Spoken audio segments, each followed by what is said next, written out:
আজকে চলে আসলাম একটা ছোট্ট ভিডিও নিয়ে। আজকে আমাদের আলোচনার বিষয় হলো সজনে পাতা আমাদের শরীরের জন্য কতটা ভালো। সজনে ডাঁটা বা সজনে গাছের ফুল সেগুলো তো আমরা খাবার হিসেবে খেয়েই থাকি, আর এগুলো আমাদের শরীরের জন্য কতটা উপকারী সেটাও আমরা অনেকেই জানি। কিন্তু সজনে গাছের পাতা ঠিক কতটা উপকারী হতে পারে সেটা কি আপনারা জানেন? তাহলে আসুন জেনে নিই। সজনে গাছের পাতা খুবই পুষ্টি সমৃদ্ধ একটি শাক।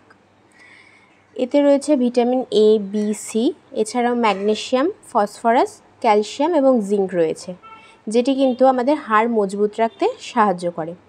এছাড়াও প্রচুর পরিমাণে অ্যান্টিঅক্সিডেন্ট থাকার ফলে এটি কিন্তু টাইপ 2 ডায়াবেটিস ও হৃদরোগের মতো অসুখ থেকে আমাদের উপশম করতেও অনেক বেশি সাহায্য করে। এছাড়া এটি আমাদের ব্লাড প্রেশারকে কম রাখতে, মানে হাই ব্লাড প্রেশার যাদের আছে তাদের জন্যও খুব ভালো। এছাড়া আমাদের কোলেস্টেরল কমাতেও খুব ভালো কাজ দেয়। কোনো জায়গায় কেটে গেলে বা কোনো যন্ত্রণার ফলে যে ব্যথা উপশম বা জ্বালা জ্বালা ভাব হয়, তা কিন্তু এই সজনে গাছের পাতা বা ওই শাক খাওয়ার ফলে কিন্তু অনেকটাই আমাদের ভালো কাজ দেয় ওইগুলো কমানোর জন্য, মানে কোনো ব্যথার উপশম হিসাবেও ভালো কাজ দেয়।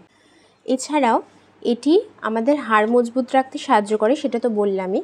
বিভিন্ন ব্যাকটেরিয়াল ইনফেকশান থেকেও, মানে বিশেষ করে যখন সিজন চেঞ্জ হয় তখন কিন্তু এই শাক খাওয়া খুব ভালো, কারণ কি বিভিন্ন রকম ব্যাকটেরিয়াল ইনফেকশান থেকেও এটি রক্ষা করতে আমাদের সাহায্য করে।